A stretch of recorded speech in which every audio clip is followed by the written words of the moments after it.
Comienza Partida Doble, el programa de ciencias económicas por Radio UBA 87.9.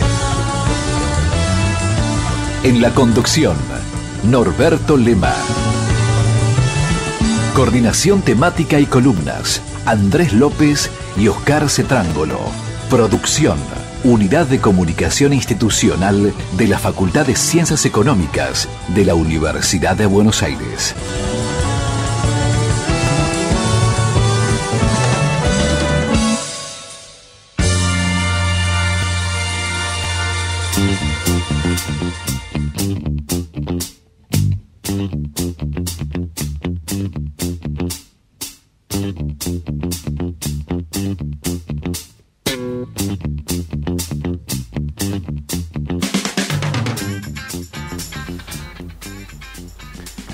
Buenas noches, arrancamos Partida Doble. Este es el programa de la Facultad de Ciencias Económicas.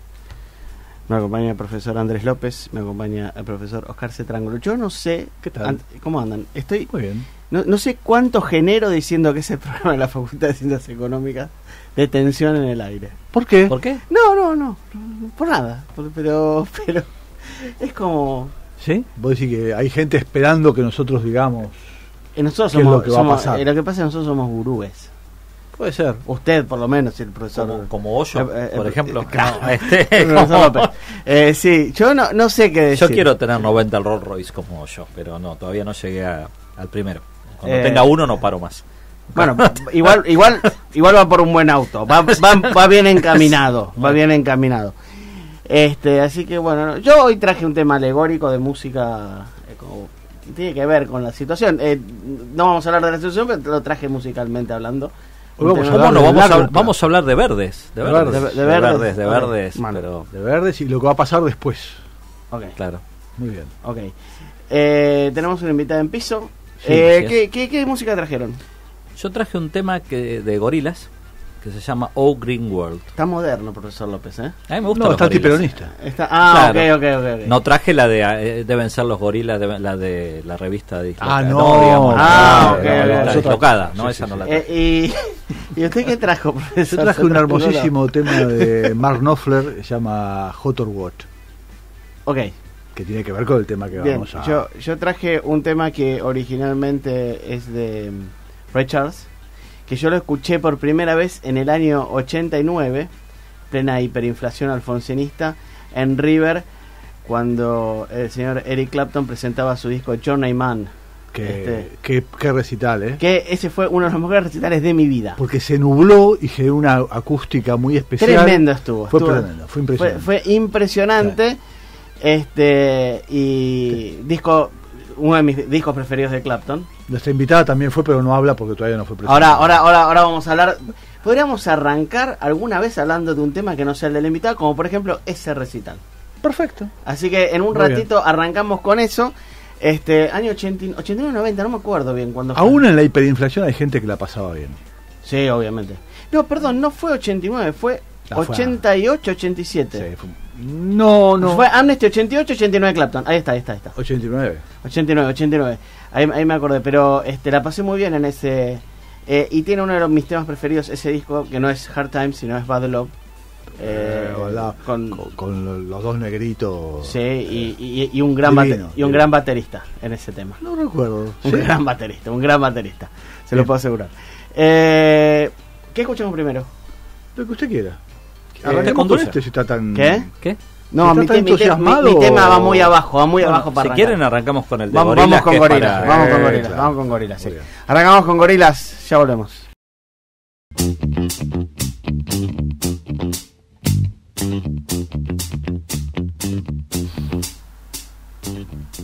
Seguimos aquí en Partida Doble. Profesores, presenten a nuestra invitada y quiero hablar de ese recital en el año 89, por favor. ¿Con ella?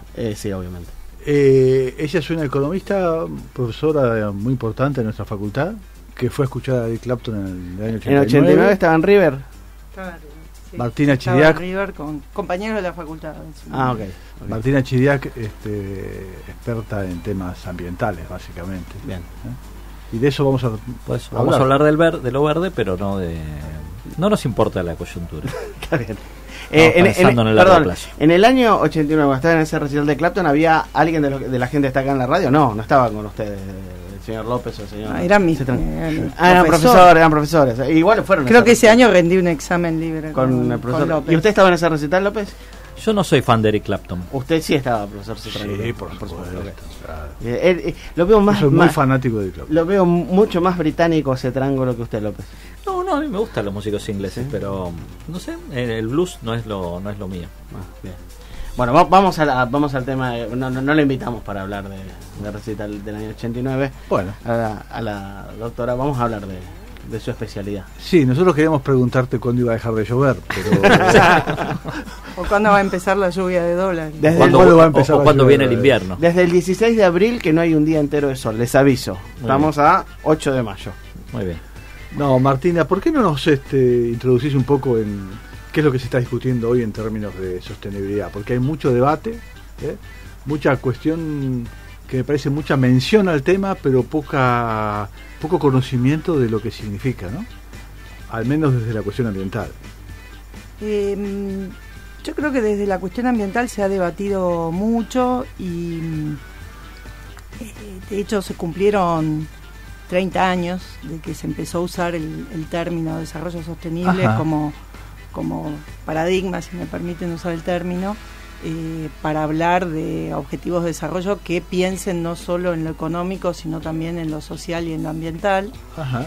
Y durante mucho tiempo el debate se orientó a pensar cómo avanzar en cada uno de estas tres áreas, cuando lo más interesante quizás pasa en las intersecciones en las tres áreas, claro. Que a veces uno hace algo económico y en realidad está haciendo algo ambiental sin darse cuenta, o algo social.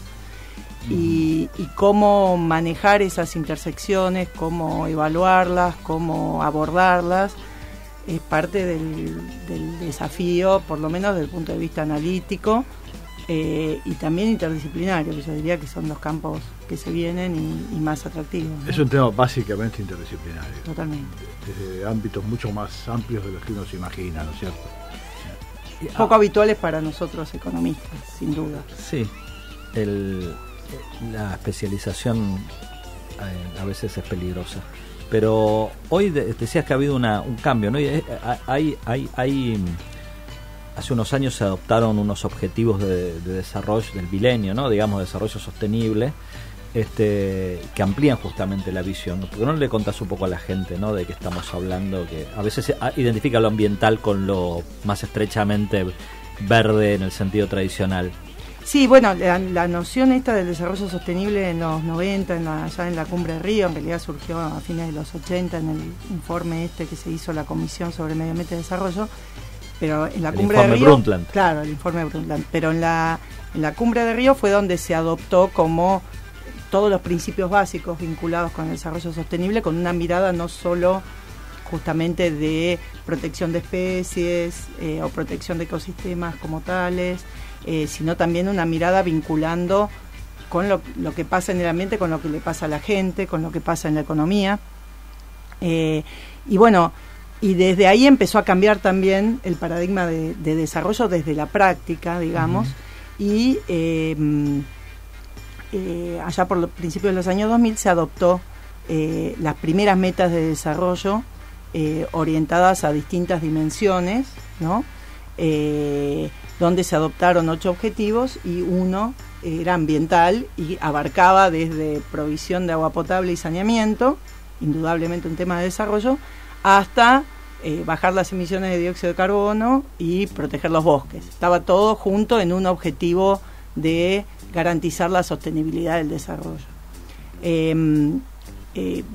Bueno, algunos objetivos no fueron mejor, otros no fueron peor, eso cerraba en el 2015 y después se adoptaron una serie de objetivos nuevos buscando cambiar la perspectiva, pero también completar los lugares que habían quedado un poco vacantes en el trabajo, por ejemplo, algunos aspectos de la lucha contra la pobreza, en el caso más típico de los objetivos de desarrollo. Pero ahora, en este momento, hay 17 objetivos, de los cuales 7 tienen una mirada ambiental. Ajá. O sea que la importancia de lo ambiental, que había sido, si quieren, el frente que había quedado un poco más débil en los avances logrados, ahora han ganado en complejidad, en espacio y en reconocimiento de que están muy ligados a lo que pase con los otros objetivos. O sea, hay mucha sinergia para aprovechar en esto.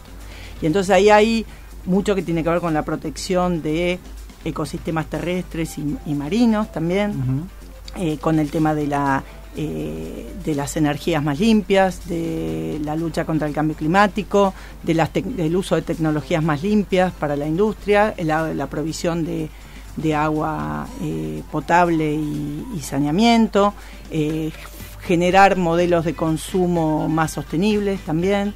O sea, realmente se ha ampliado muchísimo la gama de objetivos, y estos objetivos que apuntan al año 2030 nos plantean una serie de desafíos enormes, porque de algún modo cuando hacemos política económica sin quererlo estamos haciendo política ambiental tácitamente. Entonces es muy importante que veamos cómo se diseñan las políticas de desarrollo para garantizar la coherencia en pos de todos los distintos objetivos que se están planteando, ¿no? En algún momento parecía como que la agenda de cambio climático era como más importante que el resto, ¿no es cierto? Como que uno hablaba de ambiente y era cambio climático. Pareciera que en los últimos años eso se fue balanceando un poco.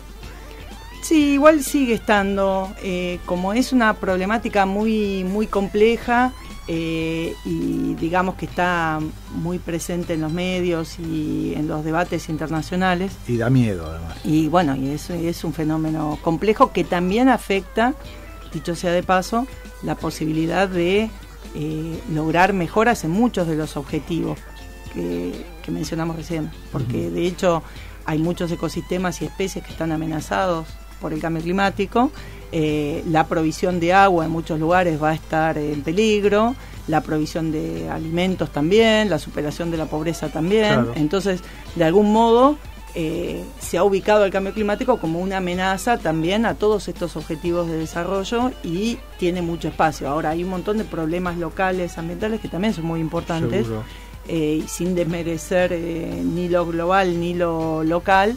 Es muy importante que también vayan ganando importancia, ¿no? Ahora, justamente con relación al cambio climático, ¿no? Digamos que, como decís, es uno de los problemas, pero tiene una influencia sobre varios aspectos.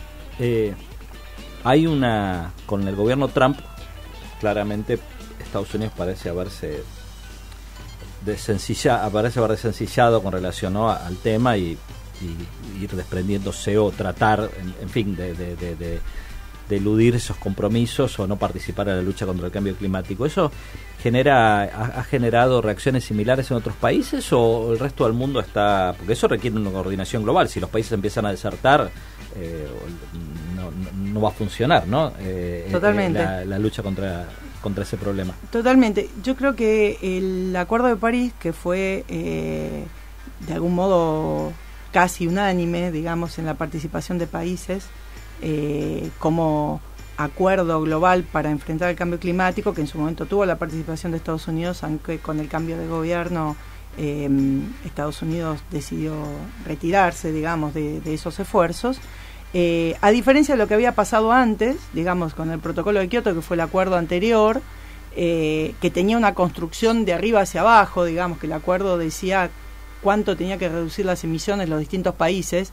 El Acuerdo de París fue de abajo hacia arriba. Cada país propuso sobre la mesa qué esfuerzo estaba dispuesto a hacer, que la verdad es que no, algunos no son muy ambiciosos, pero bueno, están puestos sobre la mesa. Argentina, por ejemplo, no es muy ambicioso, ¿no? La Argentina es consistente con el peso, digamos, su contribución a las emisiones globales es parecido a su contribución a la reducción, digamos, cualitativamente no está mal.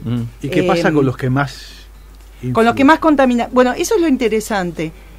Con respecto a Kioto, donde los países europeos y Japón tardaron en ratificar Kioto porque estaban esperando que ratifique Estados Unidos, que en ese momento era el primer país emisor, implicando más o menos 25% de las emisiones globales. Ajá. Ahora lo que cambió es que China pasó a Estados Unidos y mirando las proyecciones a futuro son los emergentes los que explicaría mayor parte de las emisiones, el crecimiento de las emisiones a futuro. Y dado que estas emisiones permanecen en la atmósfera muchos años, mínimo 200 años, hay un efecto stock muy importante. Entonces, lo que pasó es que después de la salida de Trump, los que aparecen como líderes en la lucha contra el cambio climático son China e India, que son los principales emisores que vienen después en la lista. Claro. Entonces, lo interesante es que hay muchos países que ya están viendo que van a ser víctimas de este problema.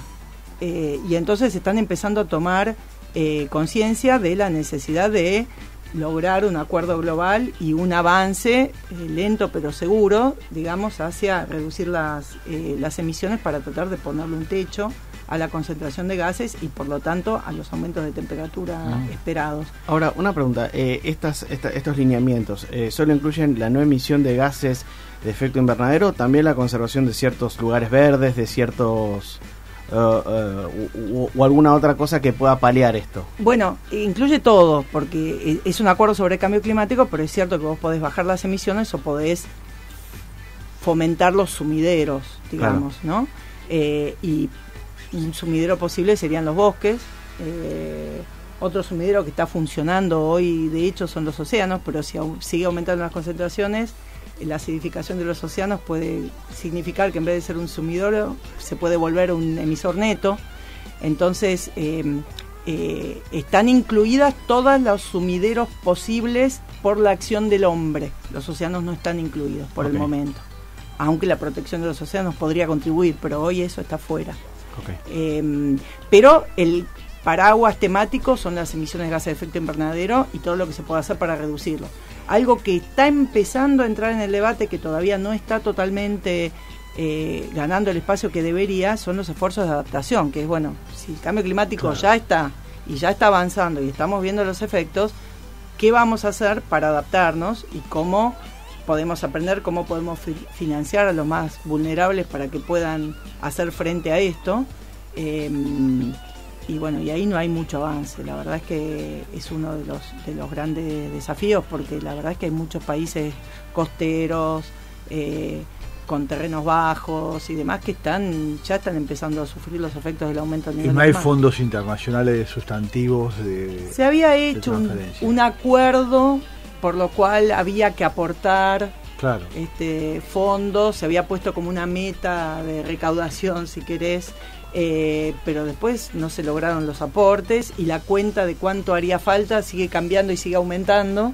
Entonces y nadie quiere aportar. En realidad ahí sí yo diría que la postura de Estados Unidos renuente a contribuir al financiamiento de ayuda internacional para la adaptación ha tenido algún efecto de congelar por lo menos un poco los espíritus digamos que colaborativos en ese sentido.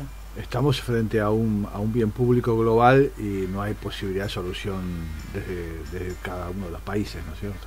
No, y al contrario, desde el punto de vista económico hay bastante ineficiencias y lo ideal sería, por ejemplo, que los que hacen mecanismos que introducen un precio del carbono coordinen y que la señal de precio del carbono sea una en todo el mundo, de algún modo, como para coordinar. Claro. Pero es muy difícil de lograr y entonces hoy se estima, el último informe daban cuenta de que había un rango de variación entre 0 y $140 la tonelada de dióxido de carbono, con 3/4 por debajo de los $10 la tonelada. Claro. Entonces la verdad es que las señales de precio son... No hay una autoridad global capaz de impulsar. Y hacer enforcement es imposible. Es imposible. Bien, vamos a la tanda y al noticiero ya vamos volviendo.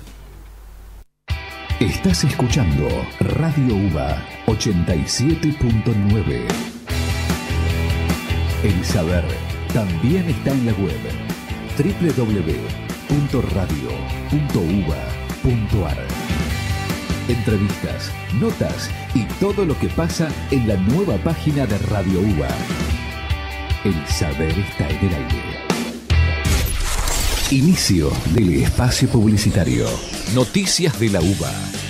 ¿Dónde, cuándo y cómo?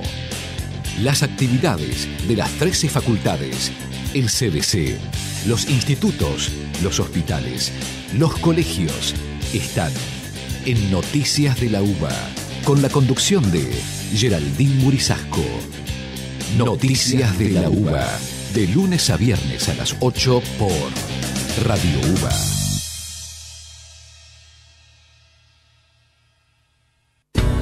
Media Pila, el programa del Colegio Nacional de Buenos Aires en su segunda temporada. Noticias, invitados, entrevistas y toda la información del colegio conducido por sus alumnos. Media Pila, segunda temporada. El magazine que te acompaña de 16 a 17 en Radio UBA.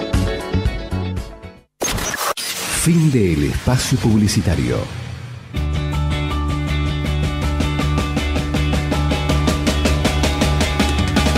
Somos el resultado de nuestro esfuerzo. El resultado de nuestro esfuerzo.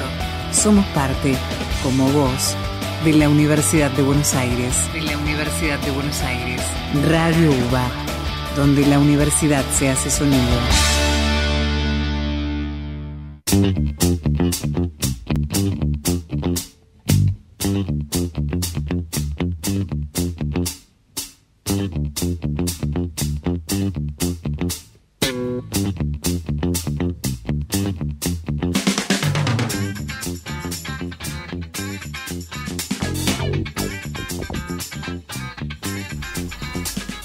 Profesor Cetrangolo, ¿qué trajo de música?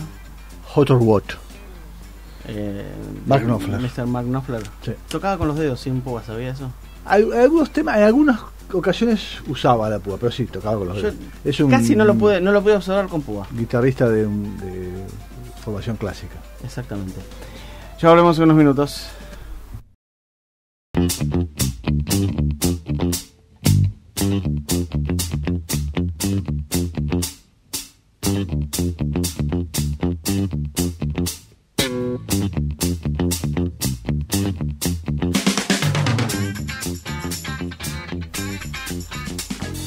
Seguimos aquí en partida doble. En la pausa estábamos hablando del mercado chino y de lo grande que es el mercado chino y lo raro que es el mercado chino. Y están contaminando mucho. O sea, es uno de los mayores emisores globales ahora. ¿Superaron a Estados Unidos? ¿Ya? En gases de efecto invernadero sí. Y tienen serios problemas también de contaminación del agua y demás. Bueno, hay quienes tienen la teoría de que el cambio político en China, si llega algún día, va a venir por alguna revuelta ambiental, porque a la gente le está afectando mucho la calidad de vida. ¿Sí? Ajá. No no estoy en condiciones de testear la validez de esa hipótesis. La cuestión es que tiene efectos domésticos más allá de los globales, claro, y muy fuertes. Mucho más graves. Claro, andan con barbijo, sí. El agua está contaminada. Bueno, hace poco un colega mío estuvo en Shenzhen, que es la ciudad donde se construye casi todo lo que es electrónico, y me contaba, yo fui hace 30 años y era una aldea con chozas. Hoy es una ciudad con rascacielos comparable a Shanghai o a Tokio. Y me contaba que hay olores raros que no tienen que ver con la comida. Es la primera ciudad china que tiene olores que no tienen que ver con la comida y uno no sabe si qué está respirando. Pero son tantas la cantidad de producción que tienen que es increíble estar en una ciudad donde, imagínense una ciudad grande como San Pablo, con una fábrica al lado de la otra. En avión se tarda casi 45 minutos en pasar toda la ciudad y son todo producción. Increíble. Bueno, eso debe contaminar tremendamente, ¿no? Seguramente. Martina acaba de publicar un trabajo que trata sobre los temas que venimos hablando en la primera parte del programa, pero aplicados a la Argentina, los desafíos del desarrollo sostenible y del crecimiento verde. Este trabajo apareció en un libro que compiló José María Fanelli, que ha estado en este programa, es profesor de nuestra casa, que se llama Desarrollo Sostenible y Ambiente en la Argentina, cómo insertarnos en el mundo global, que acaba de aparecer, y los oyentes están invitados a adquirirlo para enterarse de cuáles son los desafíos que tiene la Argentina en el tema de desarrollo sustentable. Bueno, y Martina es una de las expertas que ha escrito uno de los capítulos. ¿Por qué no nos contás un poquito de qué trata tu capítulo y cuáles son los desafíos principales que tiene la Argentina de cara al desarrollo sostenible? Y le pedimos a los oyentes que se abstengan por 20 minutos de pensar en cuánto va a estar el dólar mañana. Y quizás ayuda para distraerse. Por supuesto que la mirada del capítulo y de todo el libro es un largo plazo, y en general un largo plazo muy largo, poco habitual en nuestra profesión en Argentina, y por eso la verdad es que me parece a nivel personal, más allá del capítulo que elaboré y que puede ser más o menos importante en el contexto de los otros capítulos, es la cuestión del involucramiento del análisis económico, de una mirada económica en mirar estos temas, ¿no? Que es algo que en otros países o en otros contextos se dio hace 25 años, y acá en Argentina recién está despegando, y bueno, bienvenido sea. Yo diría que hay como dos grandes partes, una parte más bien conceptual, que quizás para hablar después de los desafíos de Argentina viene bien hacer, sin entrar en mayores detalles, refrescar un poco. Uno es que la perspectiva del desarrollo sostenible como que cambió la mirada del desarrollo, primero metiendo una perspectiva de muy largo plazo. Estamos hablando de algo así como la necesidad de garantizar un legado mínimo a las generaciones futuras para que puedan tener por lo menos el mismo bienestar que tenemos nosotros, ¿no? Que es algo nuevo, porque aparte de hablar de la equidad, de que el desarrollo tiene que orientarse a la equidad dentro de una misma generación, hablamos de la equidad entre generaciones, también tenemos que reconocer los límites físicos, ¿sí? Los economistas muchas veces suponemos que no hay una restricción de recursos naturales o de servicios ecológicos de la naturaleza que esté activa, digamos, y nos pueda limitar el crecimiento, y de hecho en algunos casos ocurre. Entonces hay que tomar cuenta de esto, y también que la gente le da valor a la preservación ambiental más allá de fines utilitarios que también existen, ¿no? Qué sé yo, a mí si voy a la playa me gusta que la playa esté limpia y no contaminada con petróleo, claramente. Después hay otros valores religiosos, culturales, históricos que le asignan un valor importante a la preservación de los bienes, incluso de los bienes ambientales. Incluso hay economistas que le han dedicado. Solo para mí tiene una frase que casi nadie cita, y es que él dice, bueno, todo muy bien, pero más allá de la sostenibilidad hay bienes, hay ecosistemas, hay paisajes que son valiosos no por lo que hacen, sino por lo que son, ¿no? Claro, y bien. Eso no hay que olvidarlo. Y entonces tomar esto en cuenta también en la preservación, o en este especie de, algunos hablan de un contrato virtual entre generaciones, ¿no? Que algunos lo han vuelto práctico. Algunos países están trabajando en formalizar ese contrato entre generaciones. Me parece que es importante incorporarlo y después bajarlo a tierra en qué es lo que esto de algún modo significa, ¿no?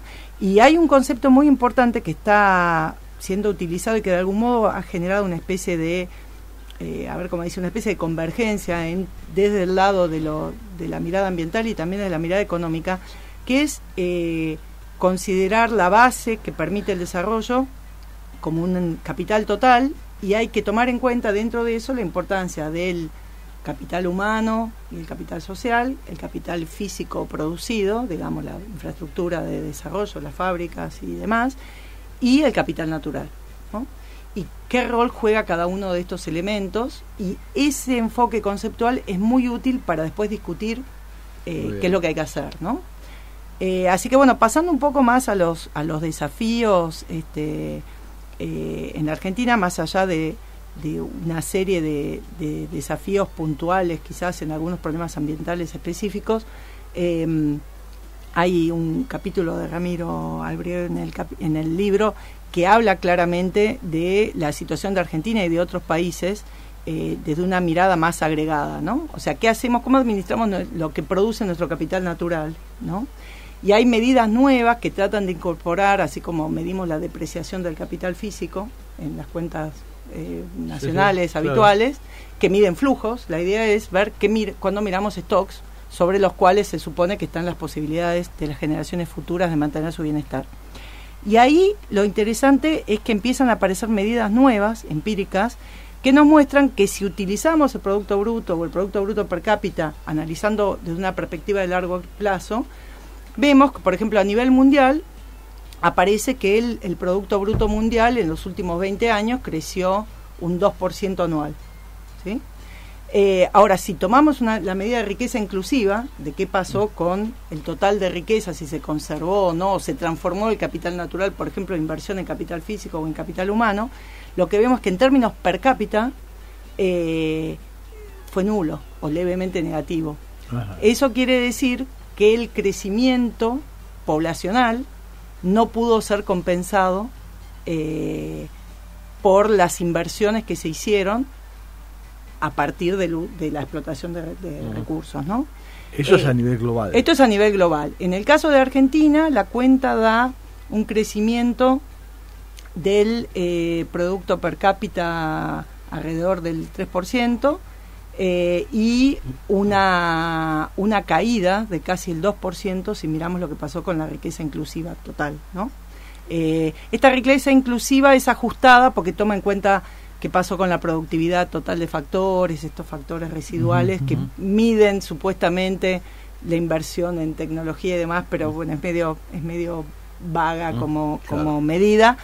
Pero bueno, básicamente sí nos habla de la administración de cartera, digamos, de nuestra cartera de capital. No lo hemos administrado bien. No lo hemos administrado bien. Eso también es el caso de China, también es el caso de Brasil. ¿Y dónde estuvieron nuestras mayores deficiencias? ¿Se puede saber, digamos? Y esta medida es muy macro. En realidad, ahí hay que mirar cuáles son los activos que están siendo considerados, pero si nosotros miramos las evaluaciones ambientales que se han hecho en Argentina últimamente, fácilmente podés poner el dedo en 2 o 3 indicadores. Uno es el clásico que conocemos todos, incluso antes de entrar en el terreno ambiental, que tiene que ver con la inversión. Claro. Sí. ¿No? O sea, ya venimos, no reponemos la depreciación de capital físico, tampoco la del ambiental, mucho menos la del ambiental. Así que eso por un lado, sin duda, está presente. Y después está la cuestión esta del arbitraje en el largo plazo, ¿no? De cómo invertimos la renta de nuestros recursos y cómo cuidamos nuestros recursos. ¿Qué sé yo? La tasa de deforestación, por ejemplo, en Argentina últimamente bajó un poco, pero la tasa de deforestación de Argentina en los últimos 15 años, hasta el año 2010, era el doble de la tasa mundial que medía los países donde hay deforestación, básicamente. Claro. Entonces, bueno, como que con la pesca pasaba algo parecido hace un... Sí, pero no se mide. Lamentablemente lo de la pesca, como no tenés un stock visible, y además los recursos pesqueros se mueven, sí, claro. Es muy difícil medir, pero sin duda hay un tema con los recursos, con la pérdida de recursos pesqueros, y con la no sostenibilidad del aprovechamiento. Mucho de la pérdida del stock de merluzas Sí, habla mucho también de cuando hacen el análisis del tamaño de los ejemplares y demás, claro. Tiene que ver con que no los dejan, claro. Como que no tienen tiempo de que ahí hay un tema de que casi estás teniendo una actitud minera, de que tus recursos renovables, tu extracción es superior a la tasa de regeneración de recursos y claro. Bueno, por definición es no sostenible. ¿Y hay nuevas políticas, nuevas iniciativas o hay como una inercia?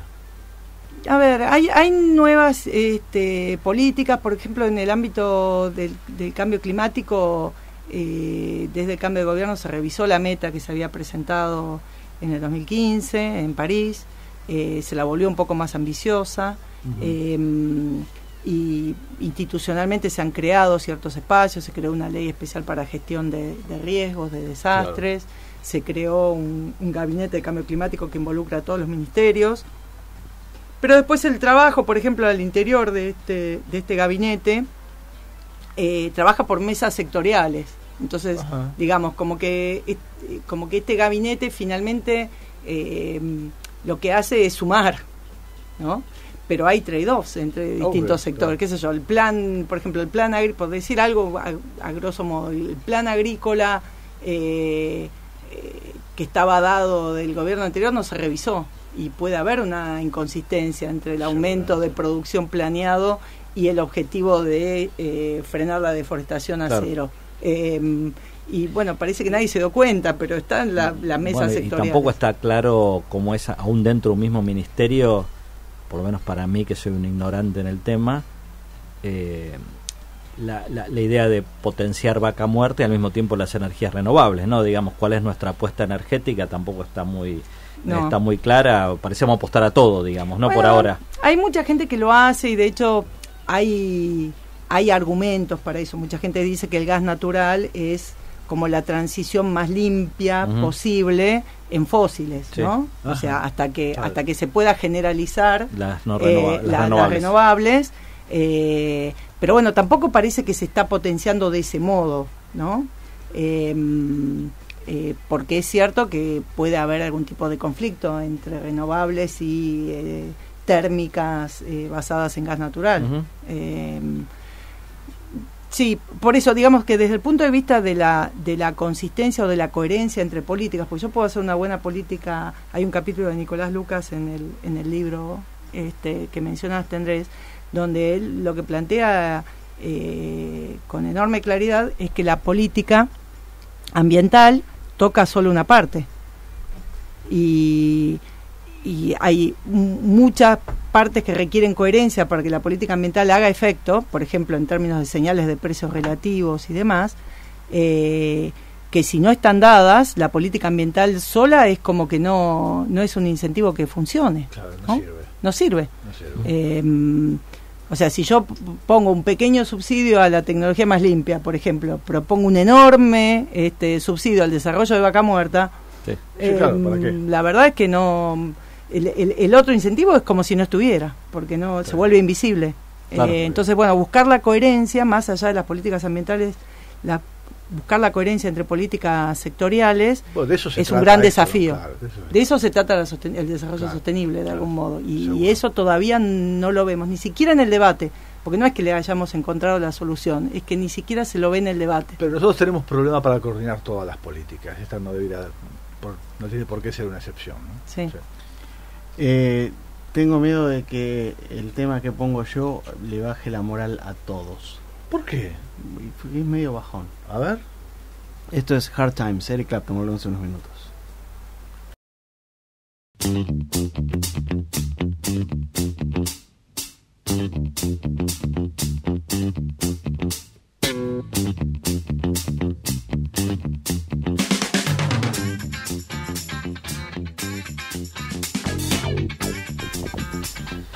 Nuestra invitada cataloga anuncios parroquiales nuestra agenda, y es cierto. Quiero decirles, son los anuncios parroquiales, ¿no? O sea, el equivalente. El equivalente es cuando están terminando la misa. Exactamente. Ya cuando vienen los anuncios parroquiales que ya termina y ya uno se va. Bien, aparte tuvo la amabilidad el profesor Cetrangolo de imprimirlo, acorde a las políticas ambientales que estamos hablando, porque a mí no me llegó. Hay una clara discriminación de la producción en esto, pero bueno, no importa. Vamos a leer. Evento 1. Esto es muy economicista. Evento 1. Sí. El Instituto Interdisciplinario de Economía Política de Buenos Aires organiza el seminario Desigualdades de Ingreso y Riqueza, Tendencias Globales y Regionales. Esto va a ser el jueves 10 de mayo, a las 11 horas en el aula 446. Los expositores son Roxana Mauricio y Facundo Alvaredo, investigadores del CONICET. Roxana, profesora de nuestra facultad, que ha estado en este programa. Sí. Evento 2, capacitación, sueldos, según la reforma tributaria 2018, temario Mi primer liquidación de sueldos, aplicativos AFIP, sueldos, SICOS y declaración en línea. Se requiere inscripción previa enviándonos sus datos, apellido, nombre, DNI, número de celular y carrera a contacto.graduado@fce.uba.ar. Las fechas son el 10 y el 17 de mayo entre las 19 y las 21. Y por último, el último aviso parroquial, el Centro de Responsabilidad Profesional del Contador Público, CERPOC, organiza e invita a la presentación del libro en homenaje a Antonio Cafiero, La independencia económica del pensamiento de Antonio Cafiero. El autor del libro son Santiago Cafiero e Ignacio Lolé. Ignacio Lolé creo que es el yerno. Sí. Uno de los yernos. Tiene algo que ver con Juan Pablo Lolé, que es un diplomático, creo, ¿no? Sí, y fue embajador en Brasil. Hay un Lolé que fue, cuando yo era chico, era candidato a intendente de Vicente López. Mira lo que le hay digo. un Lolé que fue gobernador de Santa Fe. Bueno, debe ser de la familia Cafiero o cercano, porque yo me acuerdo que uno era del Lolé yerno. Reutemann. Y otro que corría en Fórmula 1. No, es el mismo, Lolé Reutemann. sin H de por medio. Martes 15 de mayo. Cambiamos la tilde. Sí. Martes 15 de mayo, 17 horas, aula 212. El salón contiguo del Museo de la Deuda Externa. Hoy no estaría bien decir eso. Edificio nuevo, Uriburu 781. Hay museo, ¿qué museo activo? ¿Qué debe ser el Museo de la Deuda Externa? Bien, señores, vamos redondeando el programa, nos queda un minuto, vamos a despedir como se debe a nuestra invitada. Sí, vamos a despedir invitándole a los lectores, recordándoles a los oyentes que Martina acaba de publicar un trabajo en este libro que compiló José María Fanelli, Desarrollo Sostenible y Ambiente de la Argentina, cómo insertarnos en el mundo global. Si quieren pensar en largo plazo y olvidarse de las idas y vueltas de nuestra macroeconomía que no quieren dejarnos, se los recomendamos. Su libro publicado por Siglo XXI y lo pueden conseguir en las librerías. Está en la Feria del Libro. Y en la Feria del Libro, en las librerías amigas. Bien. Gracias, Martina. Gracias, en serio. Gracias por la invitación. ¿no? Gracias. Y ya volveremos a hablar del tema. Yo la voy a invitar a Martina a hablar de mercado automotor. Yo sé que no tiene nada que ver ahora, pero la pasamos muy bien en los cortes hablando de mercado automotor. Muy bien. Así que la vamos a invitar por eso. Tiene externalidades positivas. Gracias. Chao. Nos vemos. Gracias, esto fue Partida Doble. Chao. Martes que viene. Nos volvemos a encontrar. Chao.